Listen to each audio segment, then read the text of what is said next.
Hi, I'd like to add my personal welcome to this webinar on the International Clinical Fellowship Programme run here at the Royal College of Physicians of Ireland.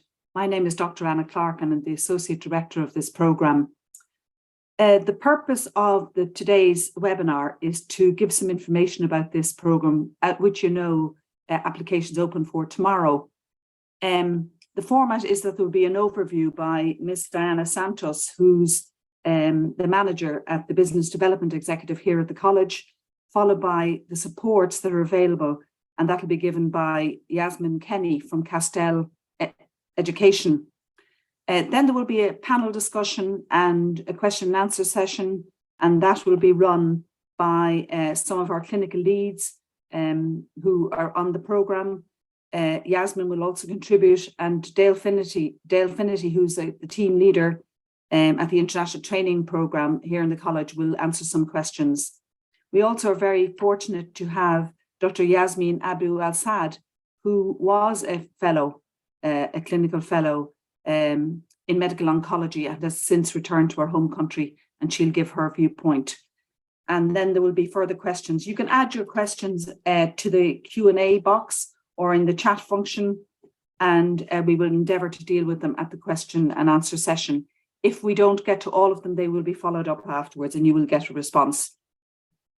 Just to say to you that this webinar will be recorded, and after this session, you will get a link to look at it and to study it carefully. And I just want to say welcome again.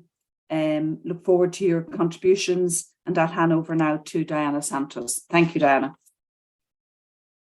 Thank you, Dr. Anna, and thank you for all the participants present here in this webinar. First of all, I would like to just say welcome to all the participants, Faite and Mahabar, to all of you. Thank you for taking your time and be here with us today, participating of this webinar. I'm just checking here if I'm sharing the right screen with you.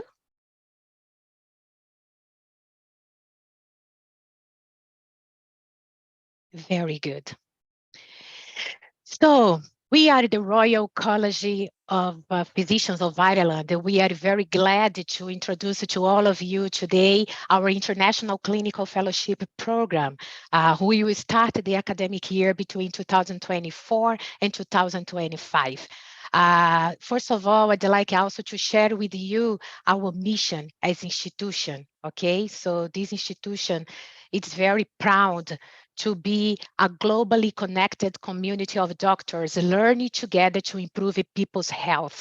And we are very pleased to have some collaborations in some countries that are engaging with us to make this mission possible. So maybe you are thinking, why Ireland? Why these places? So I'd like to introduce you this beautiful Emerald Island in 1 minute. So just a really snapshot about this country to you. Please enjoy this little video.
So this is our Ireland, the Emerald Isle. So Ireland is located in Europe, and we are a small island in the northeastern Europe, and we are home to 5 million people. Most of the part of this population is composed by people from several and a number of countries in the world. We have a mild climate, and the average here is a temperature between 10 degrees. So it's very different maybe of the temperature that you have in your countries, but it's something that it's special in this place. So you can sometimes feel the 4 seasons in a single day. So Ireland is member of the EU, and it is a member of this is a state using the euro as currency. And we are the first for flexibility and adaptability of the people. So Irish people is very known as a friendly people, a happy people, and a very easygoing people to relation with. English is the spoken language here in this country. However, native Irish is still lives on. You can see Irish language in several places you go and in several spaces that you're gonna meet. So we are also very well connected by air to the UK, Europe, Middle East, North America, which means that even being an island, an isle, it's very, very easy to commute to other countries in the world. So our economy is very diversity, focused on high tech, life science, financial service, and agribusiness. And we are constantly being attractive for foreign direct investment. Ireland is internationally recognized for excellence in postgraduate medical training. So it's going to be a really good place for you to enjoy the life in society, but also the training that we can offer to you here. Yes, we would be happy to start answering questions while we await Diana's return. It's likely just an internet connection connectivity issue, and we could maybe start answering some questions while we wait for her to finish her presentation. So we do have one question, and I can take this. So what fellowships can family medicine go to? There are a small number of fellowships that the specialties that family medicine can, with the boards in family medicine, you can participate in, and that would be public health, palliative medicine, and occupational medicine. And we do list those as well on our website, which you're very welcome to look at as well, where also this webinar will be posted afterwards. That seems to be the only question that we have in the Q&A box at the minute, but I do invite you to ask any more questions if you have any. We do have a full panel here still available, and we can direct the questions to them also.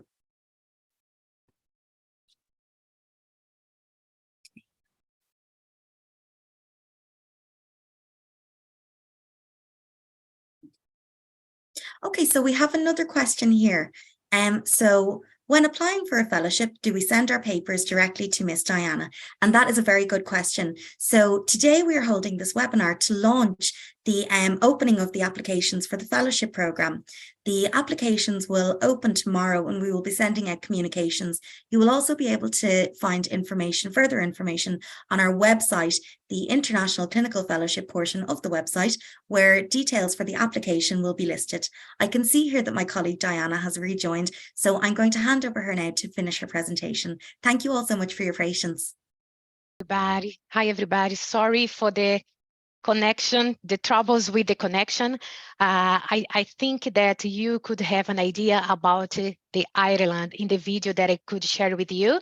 So I will continue sharing with you some aspects about the training in Ireland, okay? So the postgraduate medical training in Ireland is delivered by basically 5 institutions. The Royal College of Physicians of Ireland is one of that, but we also have the Royal College of Surgeons of Ireland, the Irish College of General Practitioners, the anesthesiology of the College of Anesthesiology, and the Irish College of Ophthalmologists. So each specialties are delivered specifically for that institutions, but the Royal College of Ireland, the Royal College of Physicians of Ireland, they deliver a good number of specialties that I can share with you in a few minutes. So just to give you an idea about our college, the college was founded in Dublin in 1654 by Dr. Stern as the Fraternity of Physicians of Trinity Hall. And since our foundation, the mission of this institution has been to improve medical education and patient care. So the next year, the Royal College of Physicians of Ireland will complete 370 years offering and delivering education for medical perspective for people from all this country and also from all the countries in the world. One important thing is to say also about the Royal College of Physicians of Ireland is the position, the empowerment, and the pioneerism in some aspects. For example, RCPI was the first medical licensing body in Britain and Ireland to allow females to take their exams. Dr. Eliza Walker-Dunbar passed in her exam in 1877 as the first female to do so and the first women in Britain and Ireland to qualify as a doctor. So it's an important perspective of the presence of the women since the past and even strongly present at the moment as well. So the Royal College of Physicians of Ireland, as I said before, is completing 370 years very soon.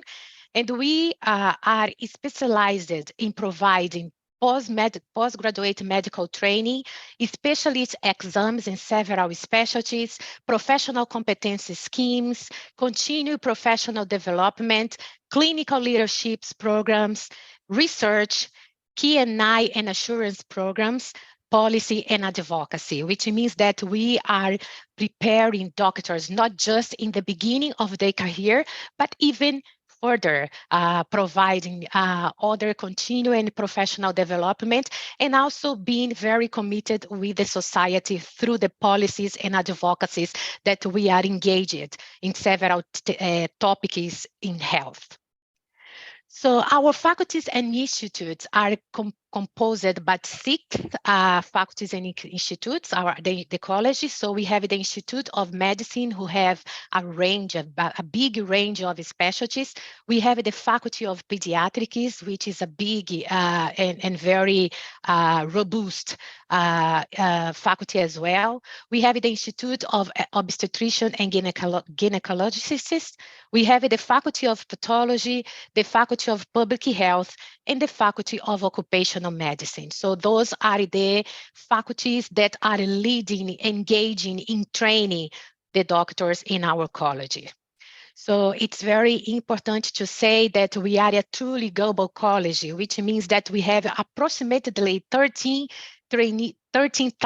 over 13,000 trainees, members, and fellows across 90 countries around the world, which means that the community is not the campus in Ireland only, but we are engaging and connecting with a bigger community that is being present in so many countries.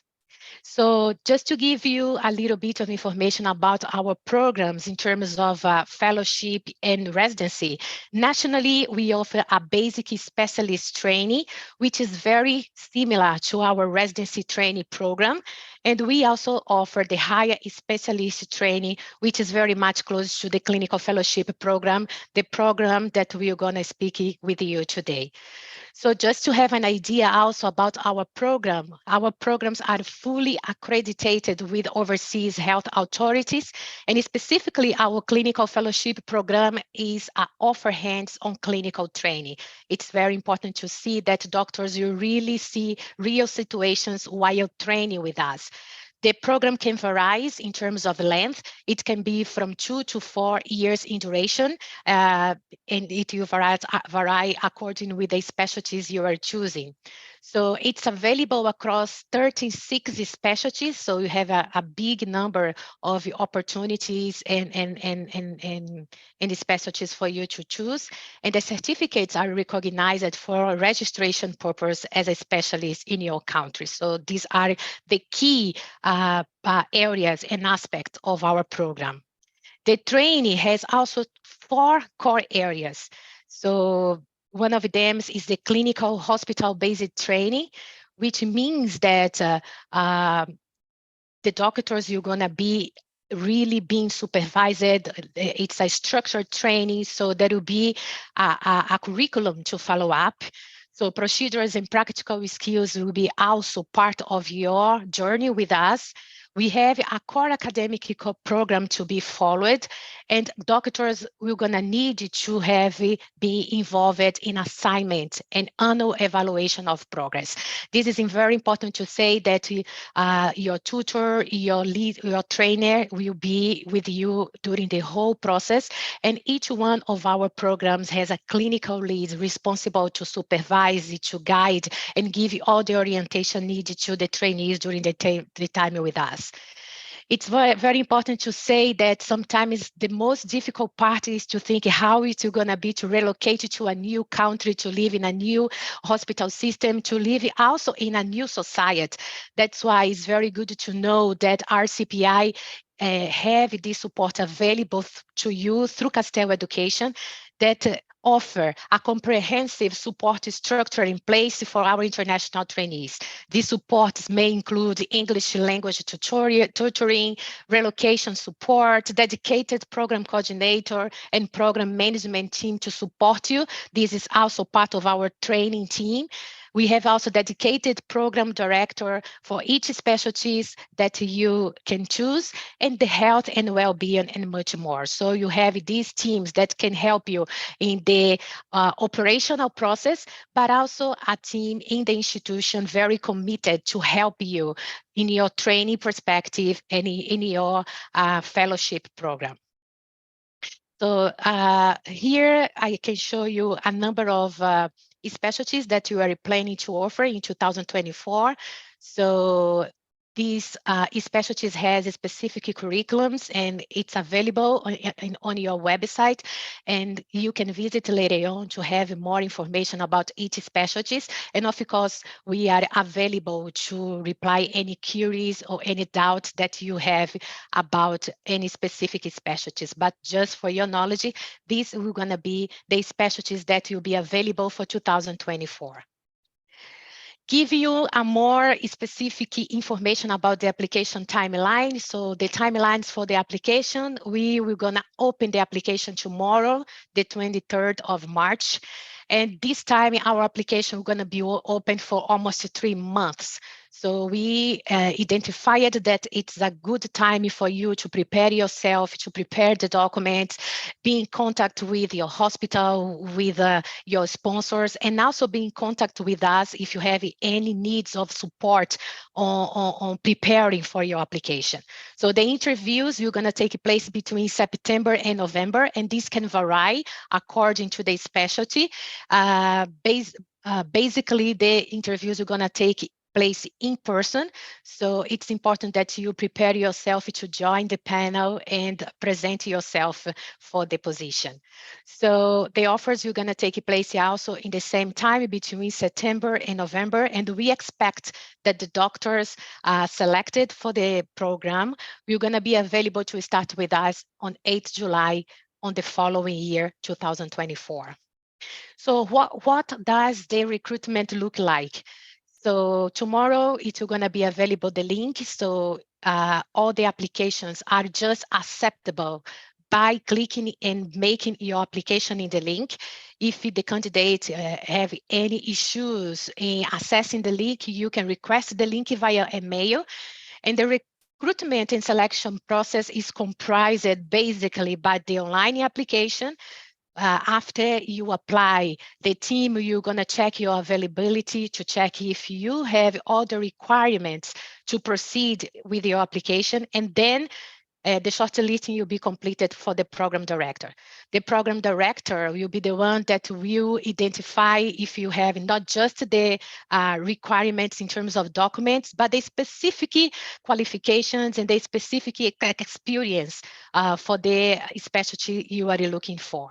So all applicants are going to be contacted with initial outcomes of your application. So we're going to be in touch with you during the whole process.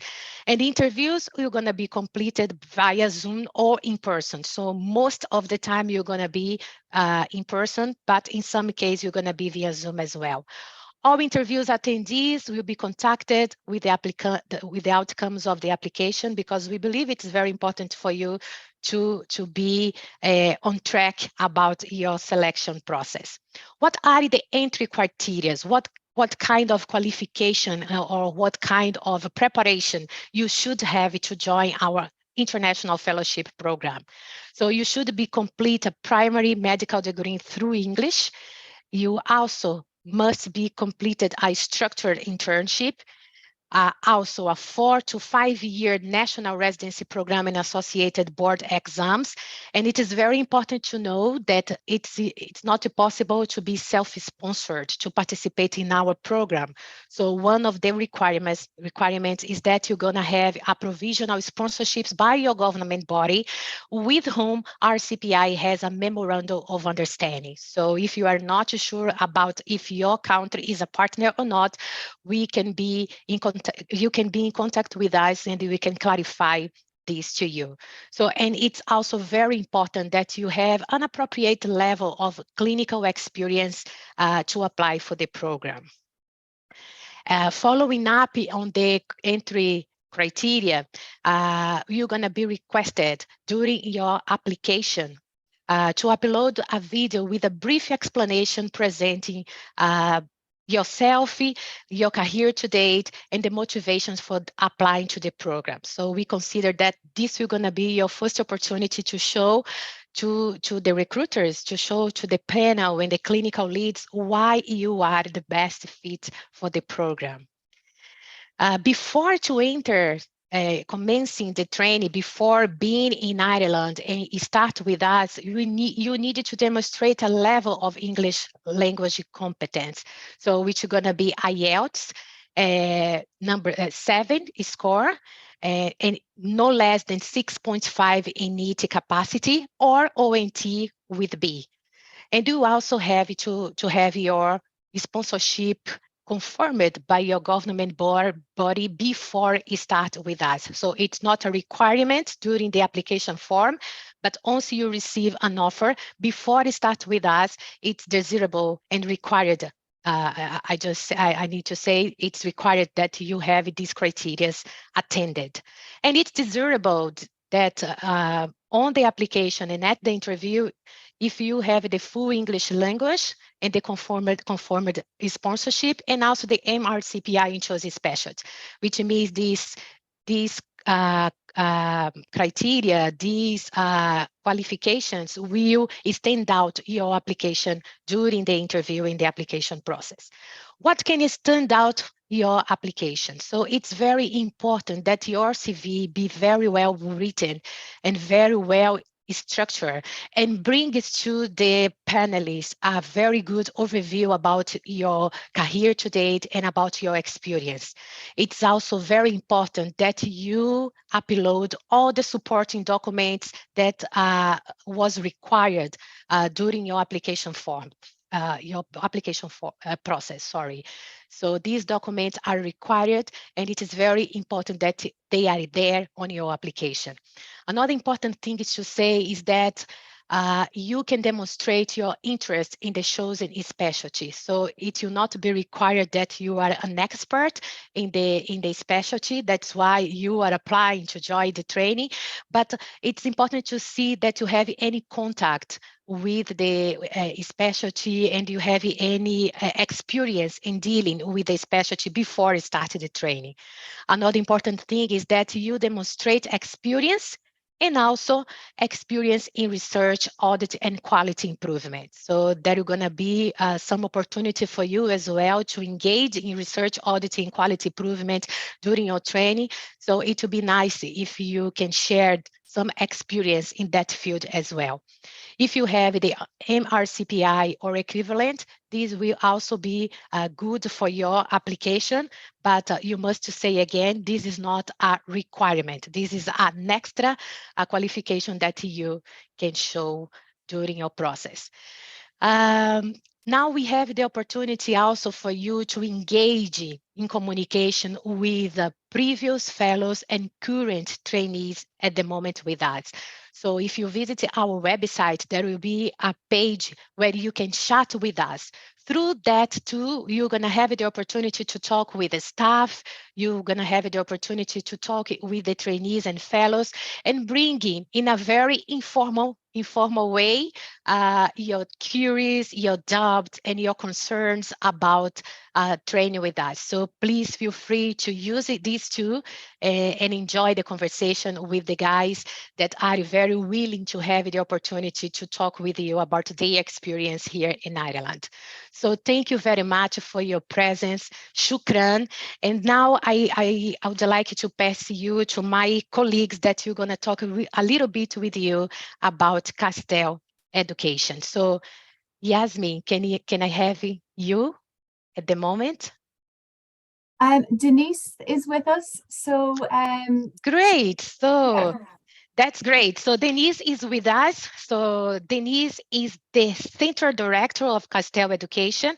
So you're going to make a presentation with you, talking a little bit about these relocation services for the doctors that are coming to Ireland, that our trainees and fellows use to say that is a really key service that our program offers to participants. And after her talk, Denise, you're going to also pass it to Yasmin Kenny, who is also working with her in Castel Education. Both of them, you're going to share with you some insights about this service. Thank you, Denise. Okay, thank you, Diana. Welcome, everybody. As Diana mentioned, my name is Denise Healy. I'll be speaking to you for the next few minutes, along with my colleague, Yasmin Kinney. So we provide English language tuition and relocation services to incoming doctors to Ireland who are registered with RCPI. We have been providing these services for nearly a decade now, so we are very experienced in these relocation supports. So this slide deck is related to a little bit of information about Castel Education as an organisation. I'll speak through the English language requirements for the Medical Council in Ireland, a little bit about the English language tuition that you can avail of, which is the first step in the process. My colleague Yasmin will give you an overview of the complete doctor journey with Castel and all of the services that we provide there, pre-arrival and in-country support. So, Castel Education was established in 2011 as a leading provider of undergraduate training pathways in medicine and allied healthcare. We are founder of the International Medical Commencement Programme, and we support every year over 100 undergraduate sponsored students from the Middle East, and we deliver face-to-face tuition to those undergraduate medical students.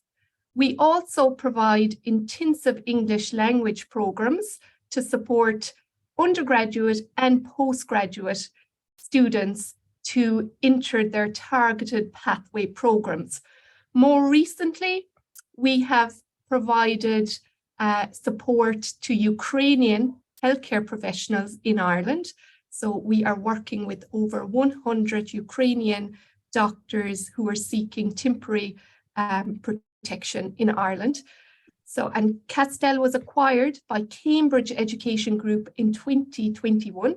So you may have heard of Cambridge. They're based in the UK, and we are part of that global group presently.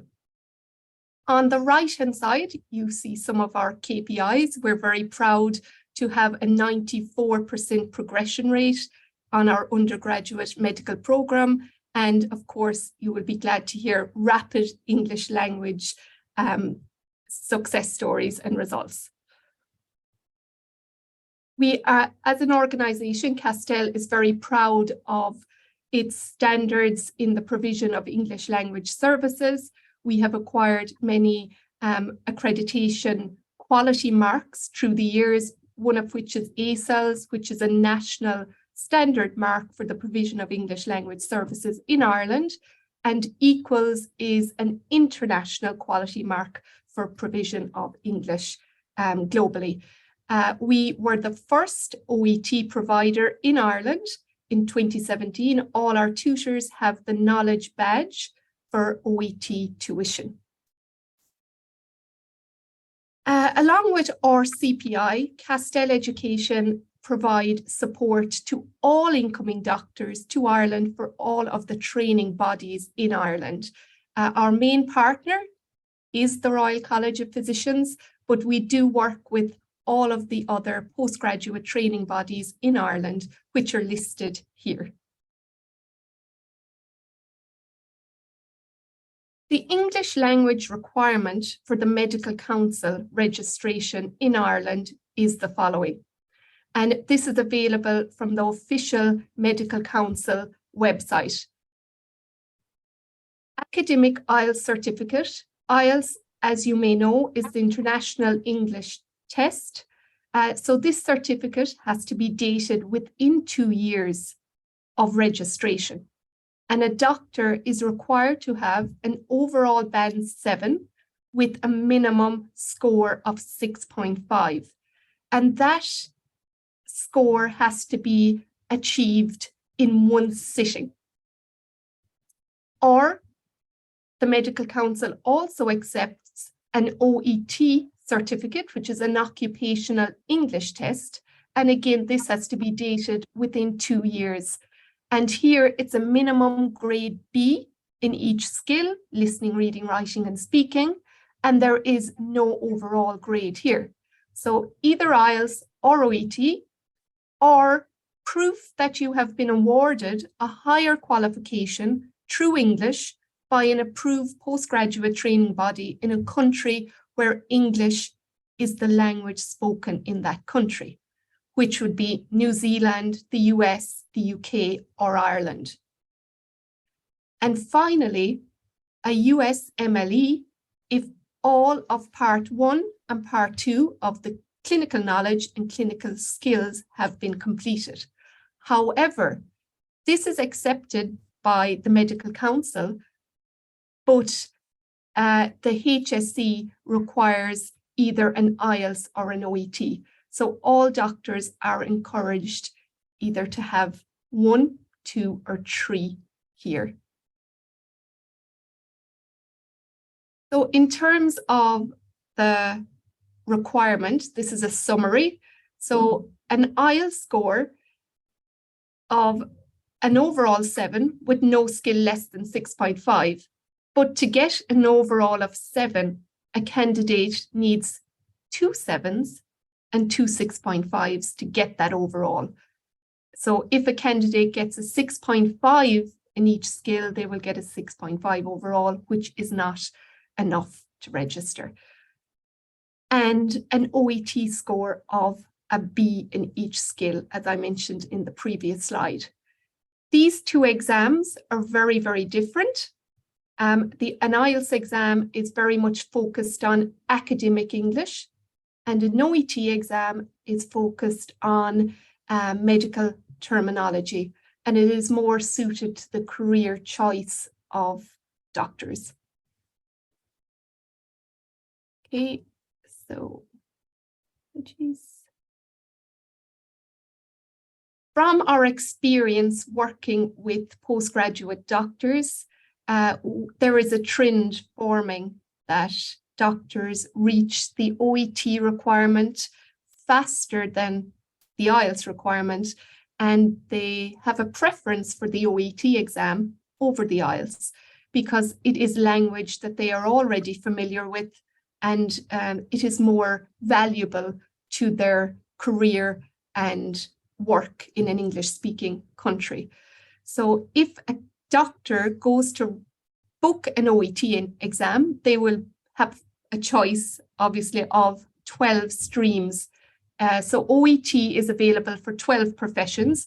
So you as doctors will choose the medical exam in OET.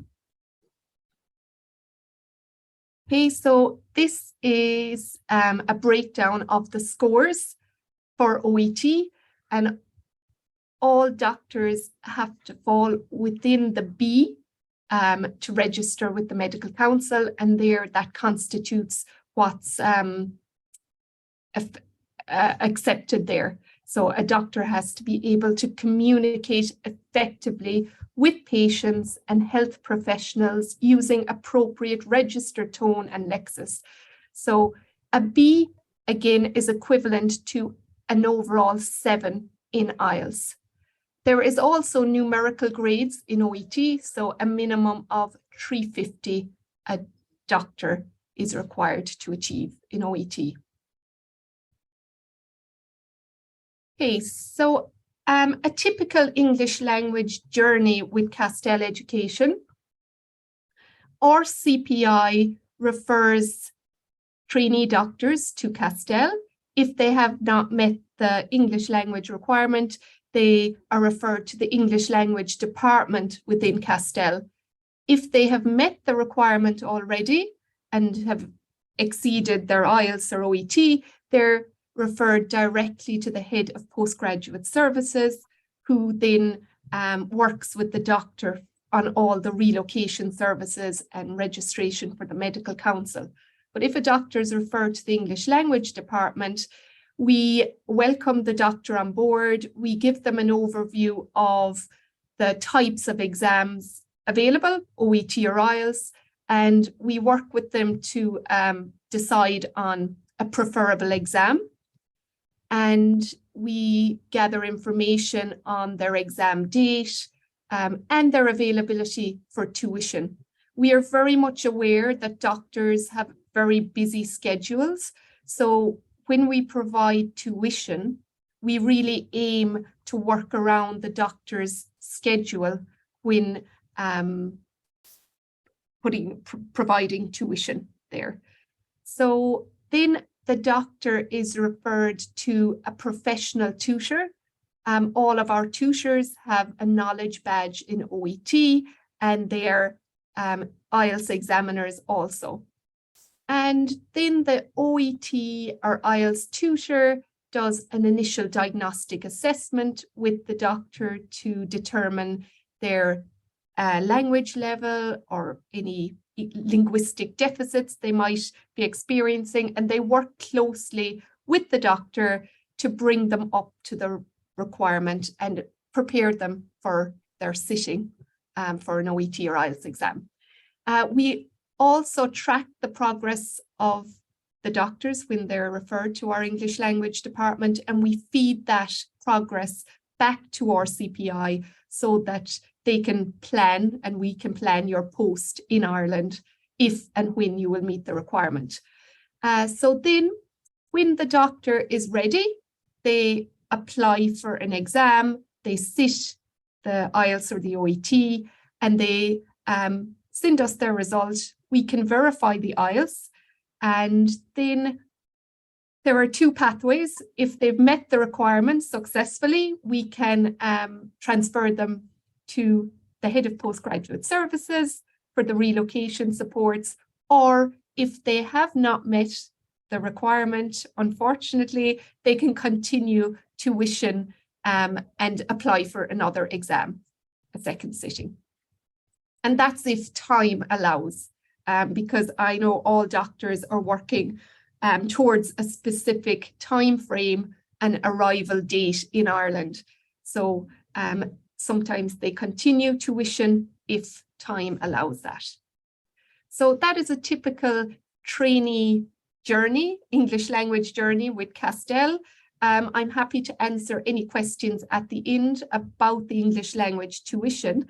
The amount of tuition is determined by the entrance level of a doctor. So again, if a doctor has met their IELTS or OET requirement and they do not require the English language tuition, they are referred directly to the head of postgraduate services. However, we also provide support there also to those doctors if they want to develop their medical English language for moving to Ireland. We can support that even if you have met the IELTS or OET requirement. If a doctor is short in one skill in IELTS or OET, we provide 6 weeks of tuition, one-to-one support, and 6 weeks of tuition is approximately 12 hours of one-to-one support with a professional tutor. And if a doctor is short in 2 skills when they come on board, or if they do not have any IELTS or OET experience, then we provide 8 weeks tuition before they take an exam. And that tuition is tailor-made to suit the doctor and to address any linguistic deficits that doctor has. So it's very much tailored and one-to-one. So that is a little bit about the English language provision. I am going to hand you over to my colleague Yasmin now, who is going to talk through the supports that come after the English language. So thank you, Yasmin.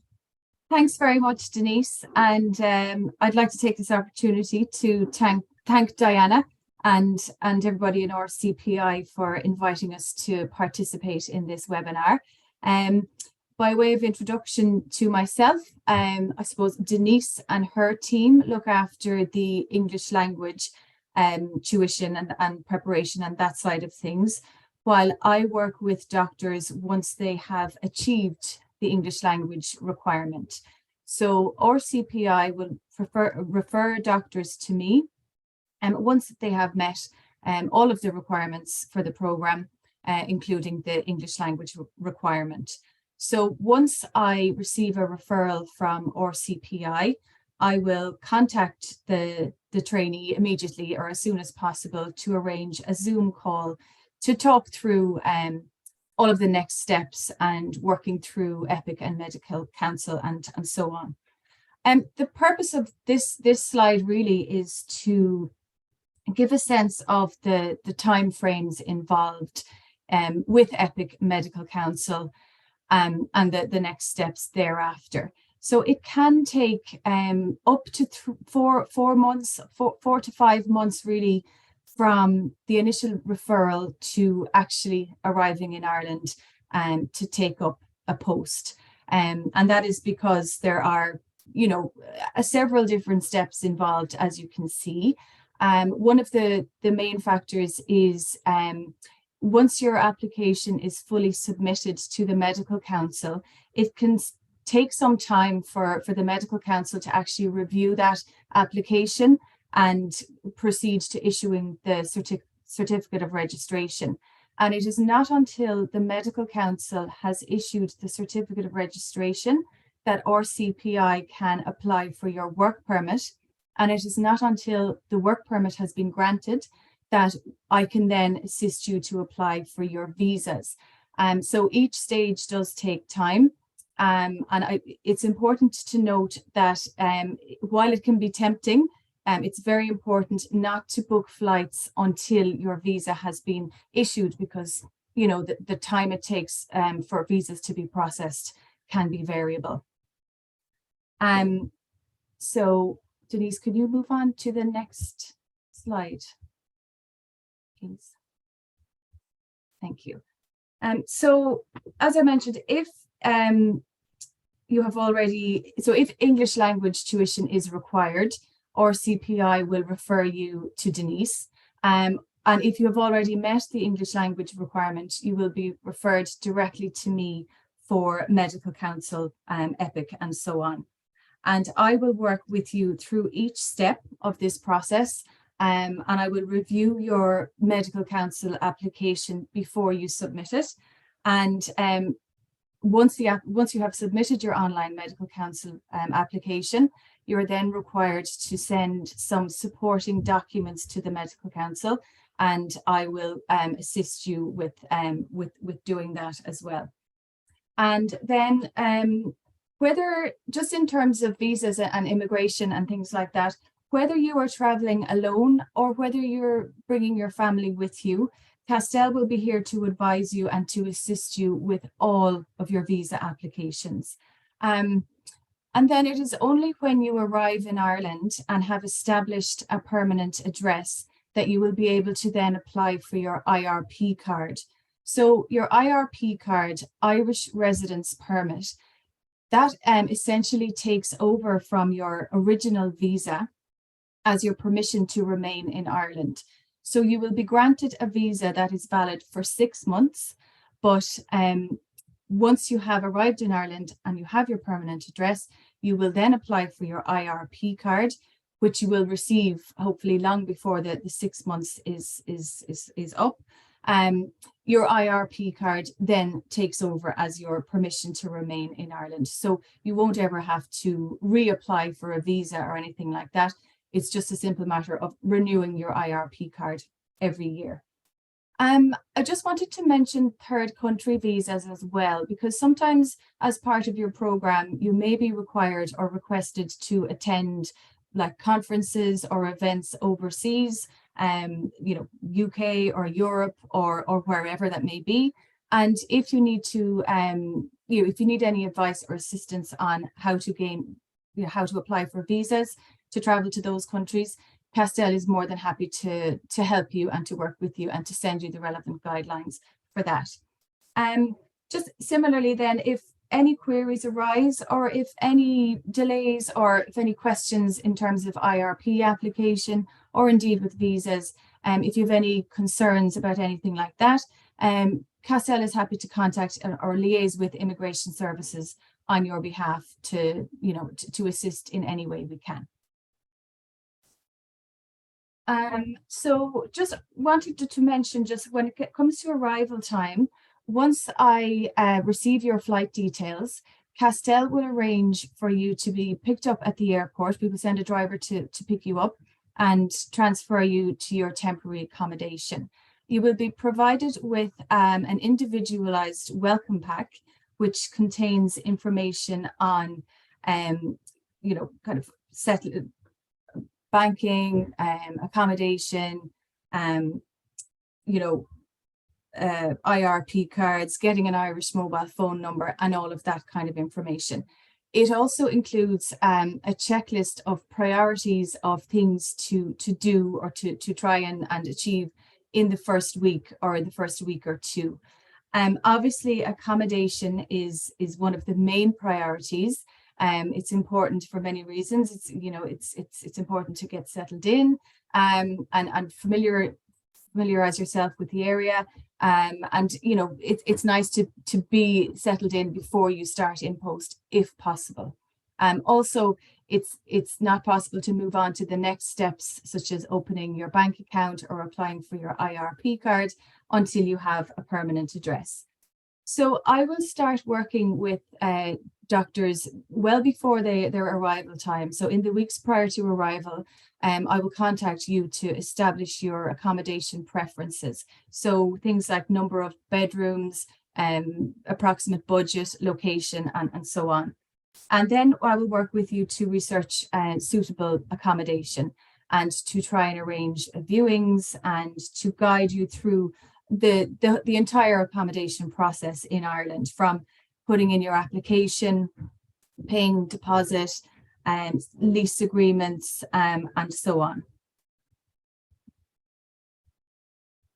So yeah, so just wanted to mention, so if you could go back one slide, yeah. So schooling and childcare.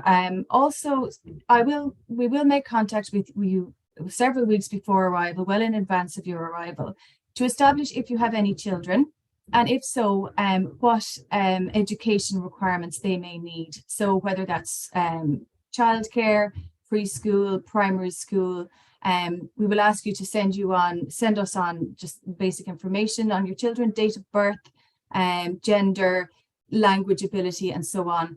And we will then work with contacting schools and researching options, contacting schools, arranging appointments with schools, similarly childcare and preschool, just to assist you with that. And then once kind of settling in, once you arrive, the focus will be on familiarizing yourself with your area, getting established with a bank account, Irish mobile phone number.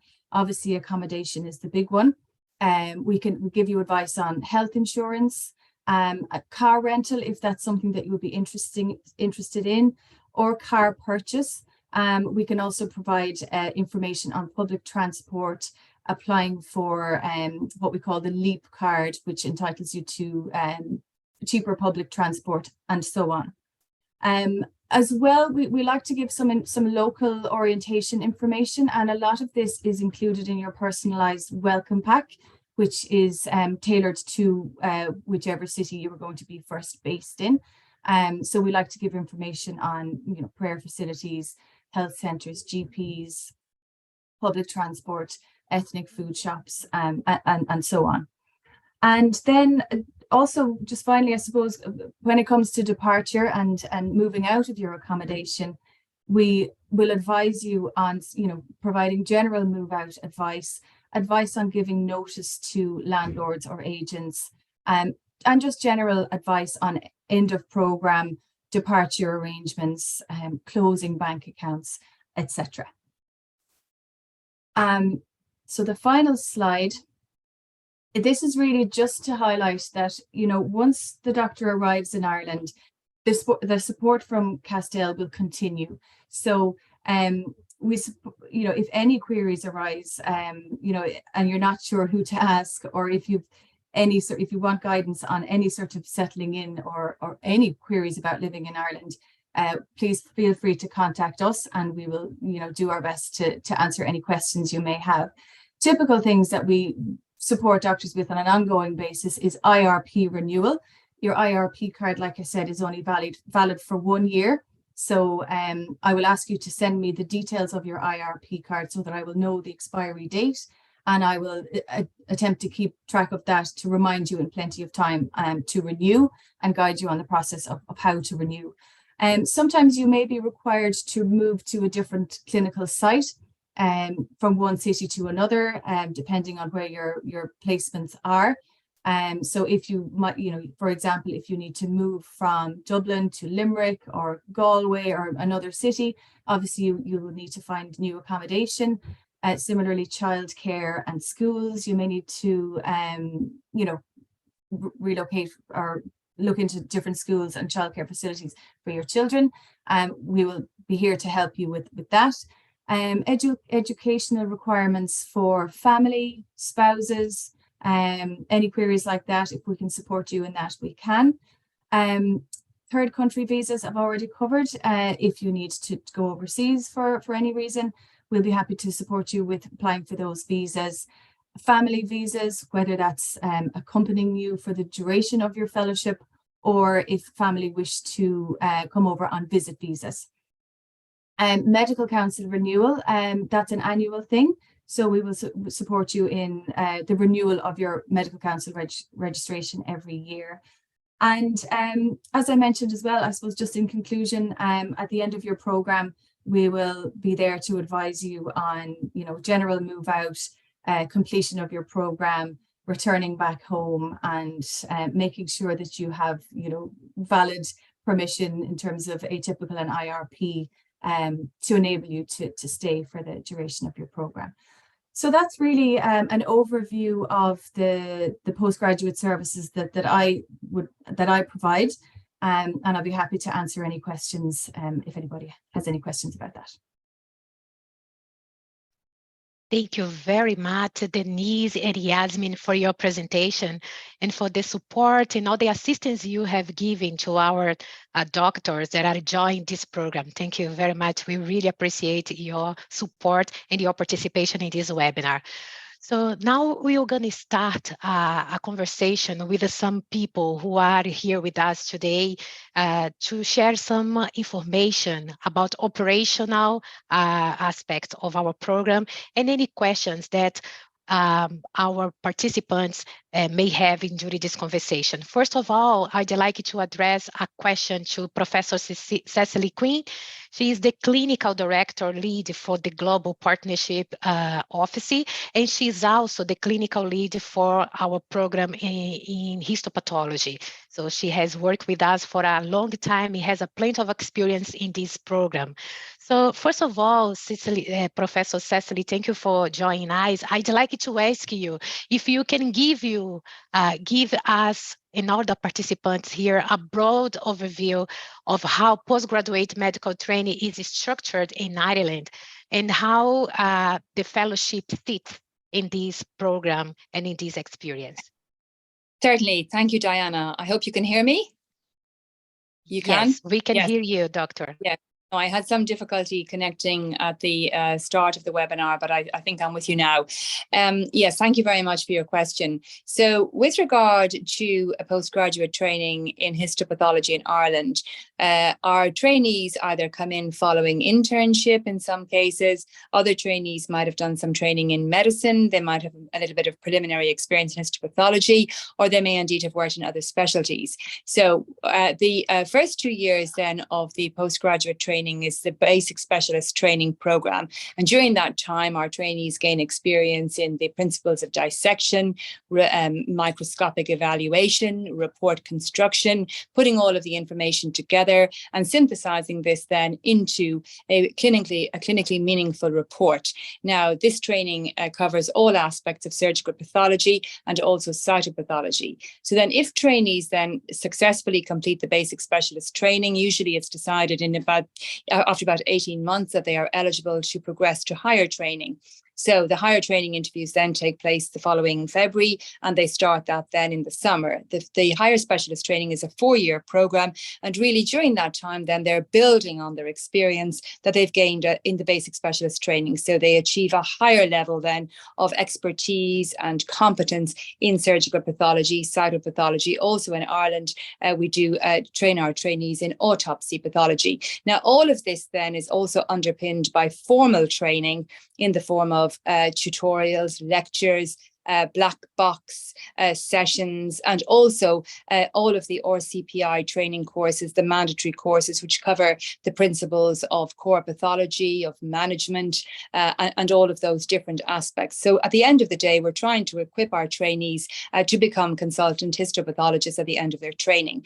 Now, so where the International Clinical Fellowship Programme it really combines with that, until now, we have been, our trainees coming from the Gulf countries have been at quite a senior level in training. They've all done at least 4 years of training in their own country, and they've all passed the FRC Path Part 1 examination. So when they come to Ireland, they usually come for either 1 or 2 years. So they're equivalent to our very senior higher specialist trainees. And we have found that the trainees who have joined us in the last 7 or 8 years have all been at a very high standard, and they have easily been on a par with our trainees. So during that period then, be it a 1-year program or a 2-year program, generally speaking, they focus on preparing for the FRC Path Part 2 exam. So to date, we've had 19 graduates in histopathology. All of them have successfully completed their FRC Path Part 2, and they've also partaken of all of the other training opportunities, including the training, the formal training in the form of mandatory courses offered by the college. This year, for the first time, we are now also having some fellows join us who are fully qualified. They've been here already as clinical fellows, and now they're coming to undertake subspecialty training. So we have 3 fellows joining us in the summer, and they are going to do subspecialty training in gynae pathology, GI pathology, and GU pathology. Now, in the clinical fellowship program, if we have trainees for 2 years and they pass their exam in the first year, in the first 18 months, we are also able to offer a little bit of slanted subspecialty training within the 2-year program. So that's really just a very quick overview of our training program and really where the international fellows fit into that program. Thank you very much, Professor Cecily, for the very comprehensive answer. So I'm sure the participants could have a good overview about how the process of training in our country with us look like. Thank you very much. So we have the pleasure to have here with us Dr. Yasmin Absoud. She recently graduated in our fellowship program in medical oncology. Now she's back in Saudi Arabia. So thank you very much, Dr. Yasmin, to be with us. I'd like to ask you if you can tell us a little bit about your training in our fellowship program and the outcomes of this experience back in Saudi Arabia. Okay. Hi, Diana. Thank you for inviting me today. Welcome all. First of all, now I had an oncology fellowship program in Ireland. I finished my internal medicine and I got my board certificate here in Saudi Arabia, and I moved to Ireland around 2 years ago. I finished last September and I just came back to Saudi.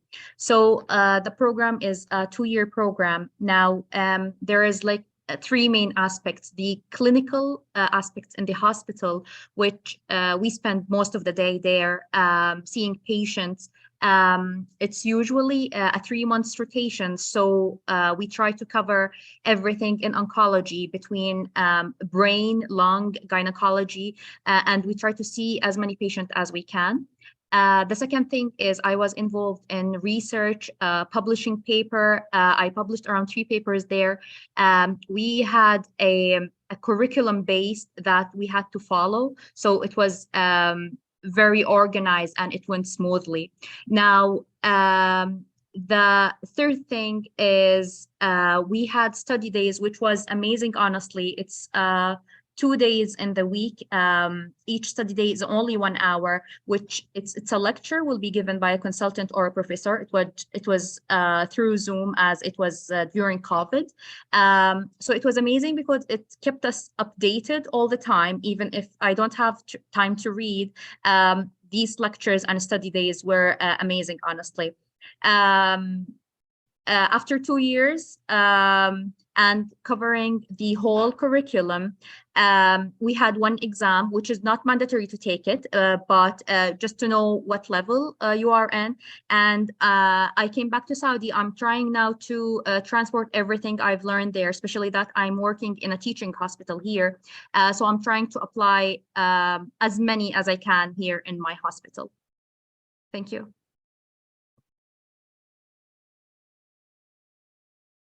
You, Dr. Yasmin. It's very good to see that you are applying already the knowledge and experience in your hospital, and we wish you all the best on your continuing professional development there in Saudi Arabia. Thanks a lot for your participation with us.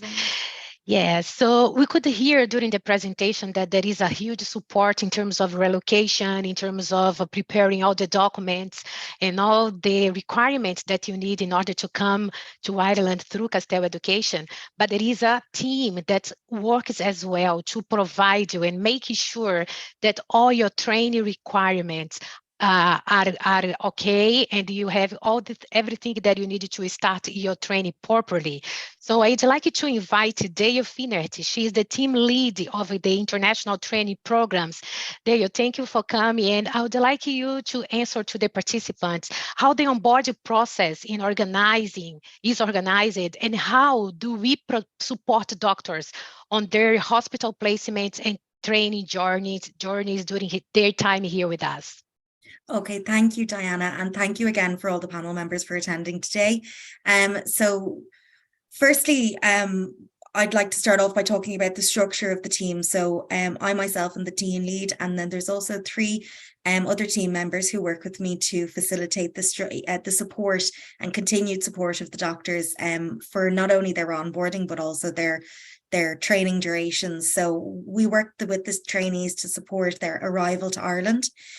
We help with the medical council registration. There's a lot of work that we do in the background and working with the sites that they're allocated to, also the international clinical leads as well for hospital allocations and the curriculum requirements and things like that. There's also a system that we work with called ePortfolio, which work away to make sure that all of the requirements were set up for that for each trainee to start the program as well. We also assist with the atypical visas, which is the visa and work permit that the international clinical fellows would come under. for their duration in Ireland. We also, during the training duration, we work with you for assessments and then any subspecialty curricula along the way. As Prof. Quinn was speaking about earlier, sometimes people want to stay on to do further subspecialty areas in training, and that again would take further curricula development, and then also extension of visas and extensions of medical council registration, which I had just kind of spoken about there.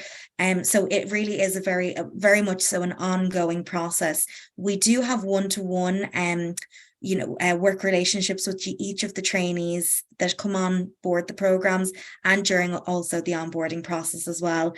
So you do very much get individualized attention, which is something that we're very proud to offer.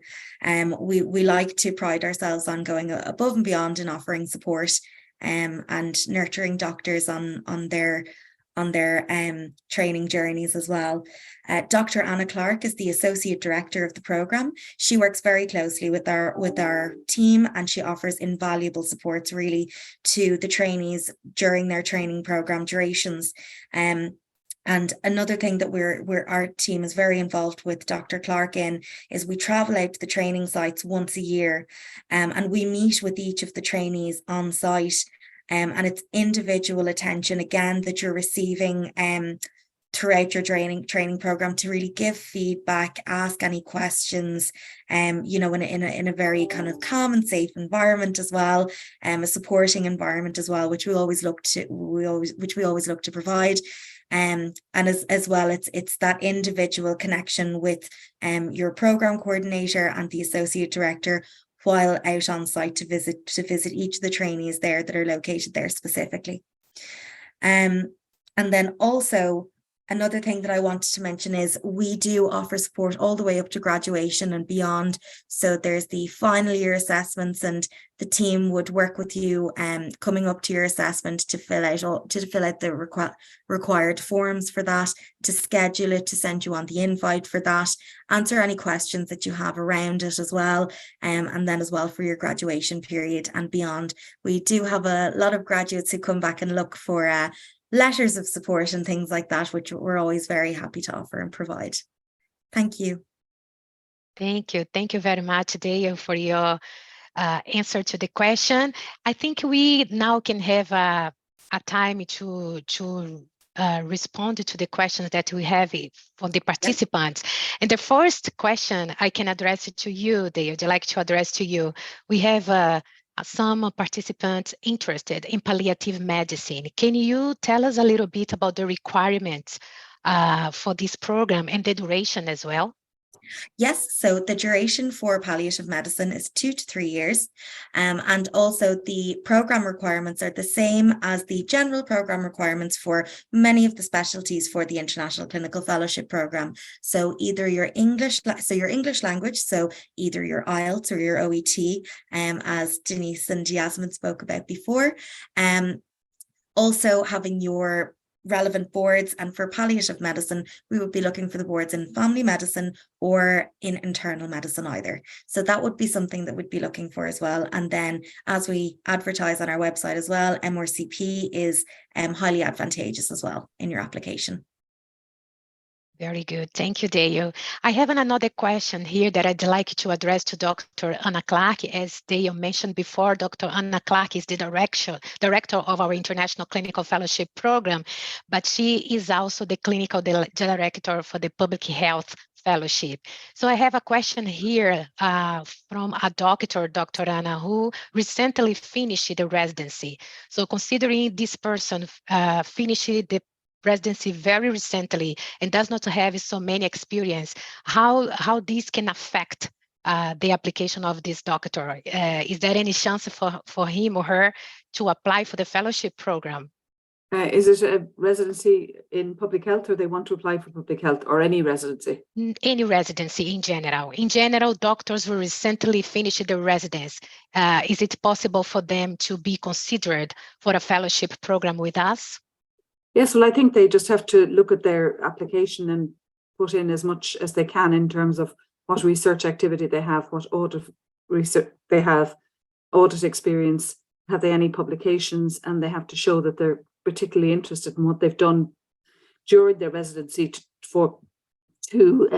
formulate that interest and try and come up the panel. They will be interviewed if they have their residency program, and it will be important then just to show their commitment when they come at interview that they have done additional to others that might be applying in the form of audit, research and papers, and anything extra that they've done to show that they're interested in the particular field that they're applying for. This is very good. Thank you, Dr. Anna. So Denise, I think this one is for you. I think you shared a lot of information about the English requirement, but there is a particular question about the validation, the length of the exam. Is there expiring? I mean, can the candidate present any IELTS or OAT, or is that any specific requirement in terms of the date of the validation of the exam? Yes, that's an important question. The certificate in IELTS or OET have to be with 2 years by the time of application.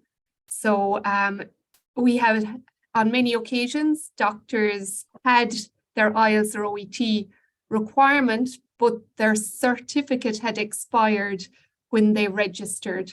Therefore, they had to resit the IELTS or OET and meet the requirement in one sitting. So it's very important that doctors keep an eye on that date that is on their OET or IELTS certificate. Yes, very good. This is a very important question, right, Denise? And thank you very much for giving your answers. So I think, conscious of time, you are now moving to the end of our webinar. But before we finish, I'd like to invite Dr. Anna to give some advice to the candidates in terms of what would them expect as a new trainee starting in Ireland in a new healthcare system. What can you advise, Dr. Anna, to these doctors starting their new journey with us in this program? Thanks, Diana. I mean, I think it's important that they come for the 8th of July. All our other trainees in Ireland start on that date in 2024. And it's important because they will get induction in the centre to which they're going. And they will get to meet the people rather than coming piecemeal later and trying to get an induction and trying to get an introduction to the team. So I think that's an important point. There's great support from Castel. There's great support from the executive and the college. And it's important to use that support and not to be left, wondering what's happening or allowing things go wrong. So they do need to seek advice early. There will be an induction specifically for the international fellows. That again will be held probably in the college, and it's important that everyone comes because it allows you to greet others that you may not know from your home country or from other neighbouring countries. It also allows you to look at a WhatsApp group that you might set up.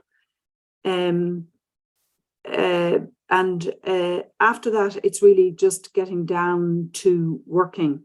Now, a number of trainees find it difficult, fellows find it difficult because it's a new system. It's not a paperless system in many of the hospitals, and they don't know how to do things.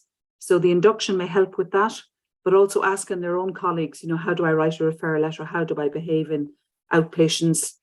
It's also important that within the first week, they meet their trainer, their assigned trainer, and they sit down with them and they say, this is what I want to get out of my 2 years training here. These are my goals. Can you help me achieve that? Writing up those goals, meeting regularly with the trainer, going back to the trainer if things aren't going right. But you are a team player. And Yasmin mentioned the value of the study days. So there are lots of study days available, which are mandatory for each program, but there are also study days available that people may find useful when they go back to their country as a specialist or as a consultant, and they may like to take those on board. As international fellows, they generally have the first choice of going to these study days, but sometimes the service commitment is huge. We may have something like COVID, which it disrupted everything, or we may be very busy on the team. And it's important to give and take. with the team members, you know, and you get most of the study days, they may get some, but you will get them again. So it's important about being a team player, and, you know, working in a multidisciplinary setting. You have great experience from other members of the team, the nurses, the occupational therapists, the physiotherapists. They can provide great learning, and it's important to listen to that. And also, it's important to take, you know, help. So if you're finding that you're struggling, we find people find it difficult because they've come from a country where they are very well respected, they have trained, they know the system, and they come and they don't know the system in Ireland, and they can find it difficult. So it's important to look for help if you need it. There's nothing wrong with looking for help. It's very confidential, and help is provided, and it just may get you over that hump that you're experiencing. And above all, enjoy it. You know, it's a fantastic opportunity. You get 2 years training here, and just enjoy the whole experience. The trainers are very committed. The staff and the college are very committed. And all I can say is welcome to the program and enjoy every bit of it. Thanks very much, Diana. Thank you very much, Dr. Anna, for your advice, and I hope that your guidance inspire the doctors who are participating on this webinar to join us. So we are gonna open our application for the International Clinical Fellowship Program tomorrow. So feel free to apply for our programs. And in the meantime, if you have any queries, if you have any doubts about how to apply, how to prepare, please feel free to contact our Global Training Partnership office, who will be able to give you all the support and all the information that you need to succeed in your application. Okay, so thank you very much for your time. I wish you all a very good evening, and I hope to see all of you very soon with us here in Ireland. Shukran.